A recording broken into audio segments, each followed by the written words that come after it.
Hello दोस्तों, स्वागत है आप सबका आपके अपने यूट्यूब चैनल रेडमार्क ऑनलाइन पे। बायोलॉजी चल रहा है और ये बायोलॉजी का दूसरा चैप्टर है। दूसरा चैप्टर के पहले पार्ट में हम लोग पढ़ेंगे हिस्टोलॉजी यानी स्टडी ऑफ टिश्यू, ऊतक विज्ञान के बारे में। और पहले क्वेश्चन से हम लोग शुरुआत करते हैं। पहला क्वेश्चन कहता है कि कोशिकाओं का ऐसा समूह जो रूप, कार्य और उत्पत्ति में समान होता है उसे क्या कहते हैं? तो कोशिकाओं का ऐसा समूह ऊतक कहलाता है। दूसरा नंबर क्वेश्चन है, निम्नलिखित कथनों पर विचार कीजिए। समान उत्पत्ति तथा समान कार्य को संपादित करने वाली कोशिकाओं के समूह को ऊतक कहते हैं। सही कथन है। ऊतक एक कोशिकीय तथा बहुकोशिकीय दोनों जीवों में पाया जाता है। गलत है, क्योंकि एक कोशिकीय जीव में एक ही कोशिका है तो ऊतक कैसे बनेगा। तीसरा क्वेश्चन है, पादप तथा जंतु दोनों में ही ऊतक पाए जाते हैं। यह भी सही है, यानी 1 और 3 सही है। इस तरह से आपका डी सही उत्तर हो जाएगा। दोस्तों, एक तरह का पूरा रिवीजन क्लास करवाया जाता है एमसीक्यू के माध्यम से। और याद रखें कि किसी भी जीके जीएस एग्जाम में इससे बाहर क्वेश्चन नहीं पूछे जाएंगे इस चैप्टर से रिलेटेड। तो आप इसको अच्छा से करें, एक बार दो बार आप पूरा वीडियो देखें और हमारे चैनल को सब्सक्राइब भी करें। चलिए क्वेश्चन पे आते हैं। पौधों तथा जंतु दोनों की कोशिकाएं लगभग एक समान होती हैं, फिर दोनों के ऊतक एक दूसरे में बिल्कुल अलग होते हैं, क्योंकि पौधा में कोई गति नहीं होता जबकि जंतु एक स्थान से दूसरे स्थान की ओर विचरण करते हैं। ये सही बात है। पौधों में वृद्धि कुछ क्षेत्रों में ही सीमित रहती है जबकि जंतुओं में वृद्धि एक रूप में होती है। यह भी ऑप्शन सही है। जंतु तथा पौधे के अंग तंत्र की बनावट पूर्णतः एक दूसरे से भिन्न होते हैं। यह भी सही है। इस तरह से आपका ऑप्शन डी उपर्युक्त में से सभी सही हैं। 4 नंबर क्वेश्चन है कि हिस्टोलॉजी शब्द का प्रयोग सर्वप्रथम किसने किया था? रॉबर्ट मेयर नामक वैज्ञानिक ने हिस्टोलॉजी शब्द का प्रयोग सर्वप्रथम किया था। रॉबर्ट मेयर ने। 5 नंबर क्वेश्चन है, एक विशेष कार्य करने वाले समान कोशिकाओं के समूह को क्या कहा जाता है? ऊतक कहा जाता है। 6 नंबर क्वेश्चन है कि निम्नलिखित कथनों पर विचार कीजिए। किसी एक ऊतक में एक ही आकार एवं विशेषताओं के कोशिकाएं पाए जाते हैं। सही है। कुछ ऊतकों में विभिन्न आकार एवं बनावट की कोशिकाएं होती हैं। यह भी सही है, यानी 1 और 2 दोनों सही है। 7 नंबर क्वेश्चन हम लोग देखते हैं कि पादपों में विभाजोत्की यानी मेरिस्टेमेटिक ऊतकों के बारे में निम्नलिखित में से कौन सा कथन सही है? ये मृत ऊतक के बने होते हैं। नहीं, विभाजोत्की तो जीवित ऊतक होंगे तभी तो विभाजन होगा। तो ये तो गलत है। अपनी मोटी हो चुकी भित्तियों के कारण ये पादप को नम्यता या लचीलापन प्रदान करता है। ये भी गलत है। और हमें कहता है सही चुनना, तो एक ही सही होगा। ये केवल किसी वृक्ष की छाल में ही होते हैं। यह गलत है। इन ऊतकों की कोशिकाओं के विभाजन के कारण पादपों में वृद्धि होती है। हाँ, यह ऑप्शन सही है। 8 नंबर हम लोग देखते हैं क्वेश्चन, निम्नलिखित में से कौन सा एक पौधा के विभाजोत्की ऊतक के संदर्भ में सही नहीं है? यानी कौन सा एक गलत है? गलत चुनना है हमें। यह जीवित कोशिकाओं का बना ऊतक होता है जिनमें विभाजन की क्षमता होती है। यह तो सही है, हमें गलत चुनना है। इस ऊतक के कोशिकाओं की राजधानियाँ बहुत बड़ी बड़ी होती है। नहीं, इनमें राजधानियाँ नहीं होती हैं। यही गलत है और गलत कथन ही हमें चुनना था। 9 नंबर क्वेश्चन है, शीर्षस्थ विभाजोत्की उत्तरदायी होता है लंबाई में वृद्धि के लिए और लंबाई में वृद्धि होना प्राथमिक वृद्धि कहलाता है। नेक्स्ट क्वेश्चन है, वह ऊतक जो प्राथमिक वृद्धि के लिए उत्तरदायी है वो लंबाई में वृद्धि के लिए। नेक्स्ट है, वह ऊतक जो प्राथमिक वृद्धि के लिए उत्तरदायी है उसे शीर्षस्थ विभाजोत्की कहा जाता है। नेक्स्ट क्वेश्चन है, संवहन ऊतक में अवस्थित कैम्बियम एवं वृक्ष के छाल के नीचे का कैम्बियम उदाहरण है पार्श्व विभाजोत्की का। हाँ, पार्श्व विभाजोत्की के कारण ही कैम्बियम बनता है। 13 नंबर क्वेश्चन है, वह ऊतक जो द्वितीयक वृद्धि के लिए उत्तरदायी है उसे कहा जाता है कैम्बियम। 14 नंबर क्वेश्चन है, किसी पौधे के तने के घेरे को बढ़ाने के लिए निम्नलिखित में से कौन सा उत्तरदायी होता है? ये पार्श्व विभाजोत्की उत्तक इसके लिए उत्तरदायी होगा। नेक्स्ट क्वेश्चन है, निम्नलिखित कथनों पर विचार कीजिए। पौधों के अस्थायी उत्तक के कोशिकाओं में विभाजन की क्षमता नहीं होती है। हाँ, अस्थायी उत्तक में विभाजन नहीं होती है। विभाजोत्की उत्तक के वृद्धि के फलस्वरूप पौधे में अस्थायी उत्तक बनता है। हाँ, यह सही है। तो क्वेश्चन का पूछ रहा है कौन सा कथन सही है, तो 1 और 2 दोनों सही है। 16 नंबर क्वेश्चन है, एक बीजपत्री तने में द्वितीयक वृद्धि नहीं होता है। क्यों नहीं होता है? क्योंकि इसमें कैम्बियम नहीं पाया जाता है। कैम्बियम ही पादप में मोटाई बढ़ने के लिए काम में आता है। निम्नलिखित में किसे प्राथमिक विभाजोत्की कहते हैं? क्योंकि यह पौधे के जीवन चक्र के प्रारंभ में बनते हैं और प्राथमिक पादप शरीर बनाते हैं। तो शीर्षस्थ विभाजोत्की और पार्श्व विभाजोत्की ही जो है दोनों पौधे के प्राथमिक विभाजोत्की के रूप में काम करता है और पौधे की लंबाई को बढ़ाता है। तो इसमें आंसर हो जाएगा आपको अंतर्वेशी और विभाजोत्की, शीर्षस्थ विभाजोत्की और अंतर्वेशी विभाजोत्की, ए और सी दोनों। संवहन उत्तक का निर्माण किस विभाजोत्की द्वारा होता है? संवहन उत्तक का निर्माण जो है पार्श्व विभाजोत्की के द्वारा होता है। 19 नंबर क्वेश्चन है कि मृदु उत्तक यानी पैरेन्काइमा किस प्रकार के उत्तक है? तो यह सिंपल टिश्यू है, मृदु उत्तक।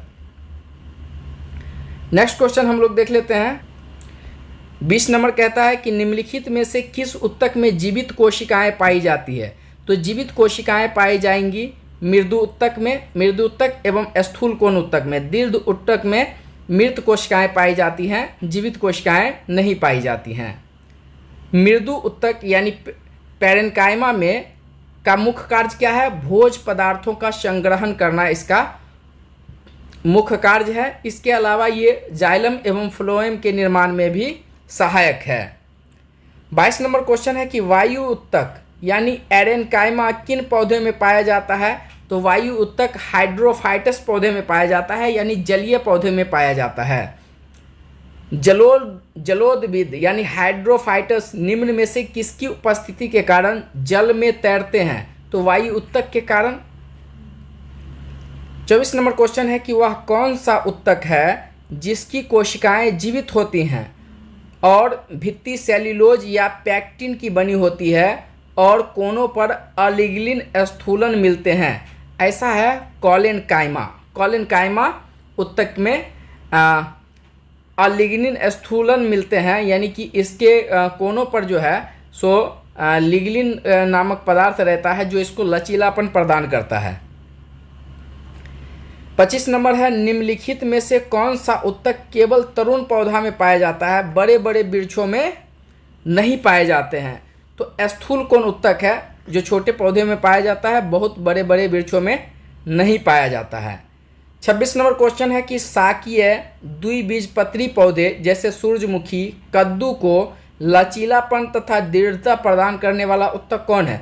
लचीलापन जैसे ही आए तो स्थूल कोण उत्तक मारेंगे, स्थूल कोण उत्तक ही लचीलापन प्रदान करता है। निम्नलिखित में से कौन सा एक उत्तक जड़ में उपस्थित नहीं रहता है? तो देखिए स्थूल कोण उत्तक ही ऐसा उत्तक है जो जड़ में उपस्थित नहीं रहता है। 28 नंबर है कि निम्नलिखित में से किस उत्तक के कोशिकाओं की भित्ति लिग्निन के कारण मोटी हो जाती है? लिग्निन के कारण मोटी हो जाती है दीर्घ उत्तक की कोशिकाएं। 29 नंबर क्वेश्चन ये है कि पौधे के कुछ भाग मोड़ने पर बिना टूटे आसानी से मोड़े जा सकते हैं। कुछ भाग जैसे पत्ते और तने के इस नम्यता का कारण इसकी बहुतायत को माना जाता है, जो हो सकता है, क्या हो सकता है? मृदु उत्तक। देखिए इसमें जो है सो स्थूल कोण उत्तक सही आंसर होता है, स्थूल कोण उत्तक सही आंसर होता है, लेकिन जब स्थूल कोण उत्तक ऑप्शन में नहीं है तो दीर्घ उत्तक हम मारेंगे ऑप्शन में सही। नेक्स्ट क्वेश्चन है, रेशे उत्पन्न करने वाले पौधे जैसे पटुआ में किस उत्तक की प्रचुरता होती है? तो ऐसे उत्तक में दीर्घ उत्तक की प्रचुरता होती है, यानी कि जो सान, पटुआ आदि जैसे पौधे हैं इनमें दीर्घ उत्तक की उपस्थिति होती है। 31 नंबर में है, फलों तथा बीजों का कठोर आवरण किस उत्तक द्वारा तैयार होता है? तो कठोर आवरण जो है दीर्घ उत्तक से बना होता है, दीर्घ उत्तक से। सुबेरिन नामक कार्बनिक पदार्थ जमा रहता है कर्क की कोशिकाओं में। सुबेरिन नामक कार्बनिक पदार्थ कर्क की कोशिकाओं में जमा रहता है।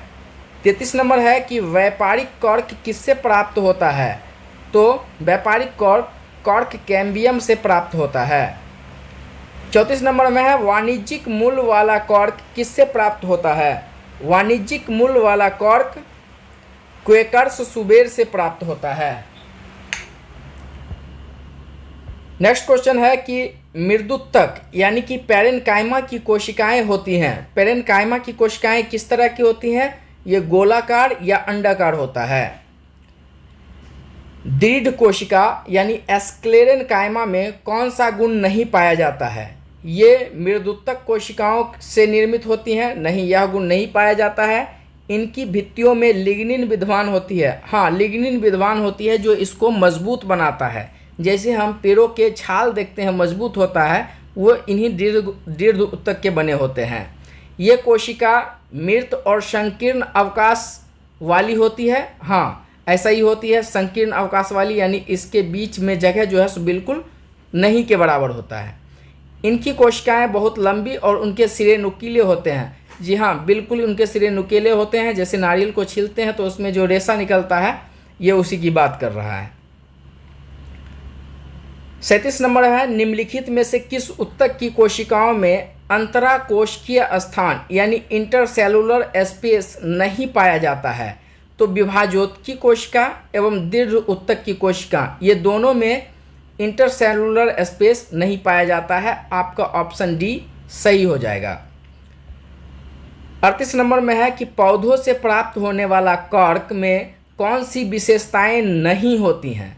तो यह विद्युत रोधी तथा उष्मारोधी होता है, यह तो होता है। इसके कोशिकाओं में पर्याप्त मात्रा में जीवद्रव्य पाए जाते हैं, नहीं, इसमें कोई जीवद्रव्य नहीं पाया जाता है, ये मृत कोशिकाओं के होते हैं। तो आपका यही ऑप्शन सही आंसर हो जाएगा। 39 नंबर क्वेश्चन कह रहा है कि विलामेन की आवश्यकता होती है। तो ये विलामेन की आवश्यकता नमी के अवशोषण के लिए होता है। कुछ ऐसे लताएं जो पौधों के सहारे लटके रहते हैं, वो लताएं जो है सो वातावरण से नमी अवशोषण कर सके, इसके लिए विलामेन की आवश्यकता होती है। 40 नंबर क्वेश्चन है कि किस प्रकार के जड़ में विलामेन नामक आर्द्रताग्राही स्पंजी उत्तक पाया जाता है? तो ये अधिपादप मूल में पाया जाता है। आर्किड में विलामेन उत्तक पाया जाता है कहाँ? मूलों में पाया जाता है, यानी जड़ों में पाया जाता है। कुछ पौधे के सहारे लटकने वाले लताएं जो होती हैं उनमें इस तरह का मूल रहता है, यानी जड़ रहता है, जो क्या करता है, वातावरण से नमी को अवशोषित करता है। 42 नंबर में है कि पौधों का सबसे बाहरी स्तर या छिलका को क्या कहा जाता है? एपिडर्मिस कहा जाता है इसको। 43 नंबर में है, शुष्क स्थानों पर पाए जाने वाले पौधे के एपिडर्मिस में कौन सी परत होती है जो पौधों में जल हानि को रोकता है, यानी रेगिस्तानी इलाके में? तो उसके एपिडर्मिस में क्यूटिकल नामक एक रसायन रहता है जो उसके जल हानि को रोकता है। 44 नंबर में है कि त्वचाजन यानी डर्मेटोजन उत्तक शीर्षस्थ विभाजोत्की से बनता है। यह निम्नांकित में किस में विकसित होता है? यह बाह्य त्वचा यानी एपिडर्मिस में विकसित होता है। 45 नंबर क्वेश्चन है कि निम्नलिखित में से कौन सा उत्तक तंत्र पौधे के संपूर्ण मध्य भाग का निर्माण करता है? तो देखिए, एपिडर्मल टिश्यू सिस्टम ये ऊपरी या बाहरी भाग का निर्माण करता है। ग्राउंड और फंडामेंटल टिश्यू सिस्टम ये मध्य भाग का निर्माण करता है और वैस्कुलर टिश्यू सिस्टम ये आंतरिक भाग का निर्माण करता है। तो यहाँ मध्य भाग पूछा जा रहा है, तो ऑप्शन बी ग्राउंड और फंडामेंटल टिश्यू सिस्टम इसका आंसर सही होगा। 46 नंबर क्वेश्चन है कि रंध्र तथा मूल रोम पाए जाते हैं। रंध्र तथा मूल रोम एपिडर्मिस यानी बाह्य त्वचा में पाया जाता है। पौधों के बाह्य त्वचा के ठीक नीचे की परत को क्या कहा जाता है? तो पौधों के बाह्य त्वचा के ठीक नीचे की परत को कहा जाता है कॉर्टेक्स। क्या कहा जाता है? कॉर्टेक्स कहा जाता है। नेक्स्ट क्वेश्चन है, पौधे के अंतः त्वचा यानी इंडोडर्मिस और संवहन बंडल के बीच पाए जाने वाली परत को क्या कहा जाता है? तो इंडोडर्मिस और संवहन बंडल के बीच पाए जाने वाले परत को परिरंभ कहा जाता है, पेरिसाइकल कहा जाता है। कैम्बियम के संबंध में निम्नलिखित में से कौन सा एक सही नहीं है? यह जाइलम तथा फ्लोएम के बीच रहता है, सही है। यह एक बीजपत्री तथा द्विबीजपत्री दोनों पौधे में पाया जाता है, यह गलत है। एक बीजपत्री पौधे में कैम्बियम नहीं पाया जाता है, गलत ढूंढने के लिए बोल रहा था, यही आपका गलत ऑप्शन है। 50 नंबर क्वेश्चन कहता है कि निम्नलिखित में से कौन सा परत भरण या मूल उत्तक तंत्र, ग्राउंड और फंडामेंटल टिश्यू सिस्टम के अंतर्गत शामिल हैं? तो ground and fundamental tissue system के अंतर्गत कॉर्टेक्स, परिरंभ, मज्जा तथा पीत किरणें शामिल हैं।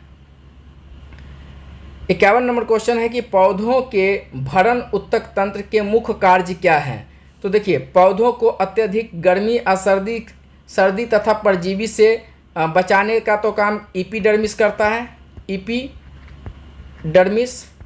भोज पदार्थ का निर्माण और उसका संग्रह यही करता है भरण उत्तक तंत्र, और पानी और भोज पदार्थ को जड़ से पत्ती तक पहुंचाना ये वैस्कुलर सिस्टम करता है।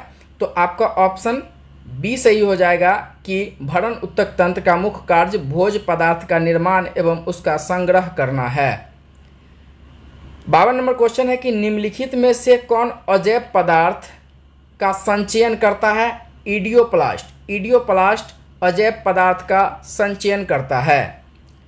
वह संवहन बंडल जिसमें जाइलम के दोनों ओर फ्लोएम पाया जाता है को क्या कहते हैं? उसको बाइकोलेटरल कहते हैं। अड़िय संवहन बंडल, इरिडाइल वैस्कुलर बंडल कहाँ पाए जाते हैं? इरिडाइल वैस्कुलर बंडल एक बीजपत्री पौधे के जड़ों में पाया जाता है। 55 नंबर क्वेश्चन है कि पौधों के स्टील परत में शामिल होते हैं। क्या क्या शामिल होता है पौधों के स्टील परत में? पौधों के स्टील परत में परिरंभ, संवहन पुल तथा मज्जा शामिल होते हैं। 56 नंबर क्वेश्चन है कि एक वृक्ष की आयु का पता किसके द्वारा लगाया जा सकता है? तो इसकी वार्षिक वलयों की गिनती करके। 57 नंबर क्वेश्चन है वार्षिक वलय या वृद्धि वलय में शामिल होते हैं वसंत काष्ठ एवं शरद काष्ठ दोनों शामिल होते हैं। 58 नंबर क्वेश्चन है कि निम्नलिखित में से किसकी सक्रियता के कारण वृद्धि वलय बनती है? अंतरारंभीय एधा के कारण वृद्धि वलय बनती है। इसको इंटरनल कैम्बियम बोलते हैं। इंटरनल कैम्बियम के वजह से ही वृद्धि वलय बनती है और आउटर कैम्बियम की वजह से ही कर्क बनता है। कर्क, जिसको बाह्य रंभीय एधा कहते हैं, इसके वजह से कर्क बनता है, यानी वृक्ष के छाल बनते हैं। 59 नंबर क्वेश्चन है कि एक वृक्ष के पुराने तने की अनुप्रस्थ काट में 50 वार्षिक वलय मिलते हैं। वृक्ष की आयु कितनी होगी? जितने वलय होंगे उतने वृक्ष की आयु होगी, तो 50 वर्ष इसकी आयु हो जाएंगी। 60 नंबर क्वेश्चन कहता है कि समुद्र के किनारे उगने वाले वृक्षों में वार्षिक वलय नहीं होते हैं। क्यों नहीं होते हैं? क्योंकि समुद्र के किनारे स्पष्ट जलवायवीय विभिन्नता नहीं होती है। 61 नंबर क्वेश्चन कहता है कि पुराने पेड़ को जब काटा जाता है तो उसके बीच का केंद्रीय भाग जो मजबूत, घना तथा गहरे कत्थई रंग का होता है उसे क्या कहा जाता है? उसे हार्टवुड या हृदय काष्ठ, डूरामेन, सारिल या साल कहा जाता है। इनमें से सभी। 62 नंबर क्वेश्चन कह रहा है कि निम्नलिखित कथनों पर विचार कीजिए। हृदय काष्ठ के सभी कोशिकाएं मृत होती हैं, सही है। रस काष्ठ के कुछ कोशिकाएं जीवित तथा कुछ मृत होती हैं, यह भी सही है। ऑप्शन ए और बी दोनों सही है। नेक्स्ट क्वेश्चन है कि यदि सन 2000 में एक वृक्ष में एक साइन बोर्ड की कील भूमि से 7 फीट की ऊंचाई पर लगाई गई, सन 2021 में यह कील कितनी ऊंचाई पर होगी यदि वृक्ष प्रतिवर्ष 5 इंच की लंबाई से बढ़ता है? तो 7 फीट पे लगाई गई थी तो 7 फीट पे ही होगी, इसमें कोई ऊंचाई में वृद्धि नहीं होगी। ऑप्शन बी सही है। 64 नंबर में है कि जटिल ऊतक या कॉम्प्लेक्स टिश्यू बना होता है विभिन्न कार्य करने वाली विभिन्न प्रकार की कोशिकाओं से। 65 नंबर क्वेश्चन है कि चालिनी नलिका तथा सह कोशिकाएं पाई जाती हैं। चालिनी नलिका तथा सह कोशिकाएं पाई जाती है फ्लोएम कोशिका में। जाइलम एवं फ्लोएम का निर्माण कितने तत्वों से होता है? 4 तत्वों से होता है। संवहन ऊतक का निर्माण किससे होता है? संवहन ऊतक का निर्माण पार्श्व विभाजोत्की ऊतक से होता है। 68 नंबर क्वेश्चन है कि इनमें से कौन जाइलम तत्व नहीं है? जाइलम तत्व कौन सा नहीं है? सीबी ट्यूब जाइलम तत्व नहीं होते हैं। फ्लोएम का एक परिपक्व चालिनी नलिका वाहिकाएं से भिन्न होती है। क्यों? क्योंकि क्रियात्मक केंद्रक का अभाव होता है। वाहिकाएं में क्रियात्मक केंद्रक होता है। चालिनी नलिका में शुरू में क्रियात्मक केंद्रक होता है, लेकिन जब यह परिपक्व अवस्था में आता है तो क्रियात्मक केंद्रक लोप हो जाता है। 70 नंबर क्वेश्चन है कि जाइलम का कौन सा तत्व मुख्य रूप से जल तथा खनिज लवण के परिवहन का कार्य करती है? तो जाइलम का वाहिनिकाएं और वाहिकाएं ए और डी दोनों जल का परिवहन का कार्य करती है। जाइलम का कौन सा तत्व जीवित कोशिकाओं का बना होता है? तो जीवित कोशिकाओं का बना होता है जाइलम मृदुतक। बाकी सारे वाहिनिकाएं, वाहिकाएं और तंतु ये सारे बने होते हैं मृत कोशिकाओं के। फ्लोएम का कौन सा तत्व मृत कोशिकाओं का बना होता है? तो फ्लोएम का एक ही तत्व मृत कोशिकाओं का बना होता है और वो है फ्लोएम तंतु। फ्लोएम तंतु या बास्ट तंतु इसे कहा जाता है। 73 नंबर क्वेश्चन है कि फ्लोएम का कौन सा तत्व मुख्यतः भोज पदार्थ के संवहन में भाग लेता है? तो भोज पदार्थ के संवहन में भाग लेता है चालिनी नलिका। चालिनी नलिका भाग लेता है। चालिनी नलिकाओं में भोज पदार्थ के संवहन में मदद कौन करता है? सह कोशिकाएं, कैंपेनियन सेल इसकी मदद करता है। 75 नंबर क्वेश्चन है कि फ्लोएम का कौन सा तत्व फ्लोएम ऊतक को यांत्रिक सहायता प्रदान करता है? यांत्रिक सहायता प्रदान करने के लिए फ्लोएम तंतु होता है, फ्लोएम फाइबर। 76 नंबर क्वेश्चन है कि फ्लोएम ऊतक में चालिनी पट्टी पाई जाती है, 2 चालिनी नलिकाओं के बीच में पाई जाती है। 77 में पौधों में फ्लोएम मुख्यतः उत्तरदायी होता है। फ्लोएम मुख्यतः उत्तरदायी होता है आहार वहन के लिए, आहार वहन के लिए। 78 नंबर क्वेश्चन है कि पौधों में जाइलम मुख्यतः जिम्मेदार होता है। तो जाइलम के द्वारा जल वहन के लिए ये जिम्मेवार होता है। 79 क्वेश्चन कहता है कि शाखाओं से पत्तियां किन कारणों से झड़ जाती हैं? तो देखो विलगन परत बन जाता है, कॉर्क के बाहर विलगन परत बन जाने के कारण शाखाओं से पत्तियां झड़ जाती हैं। 80 नंबर क्वेश्चन है कि निम्नलिखित में से किस एक भारतीय वैज्ञानिक ने पादपों में जल की लंबी दूरी के अभिगमन का सिद्धांत प्रस्तुत किया है?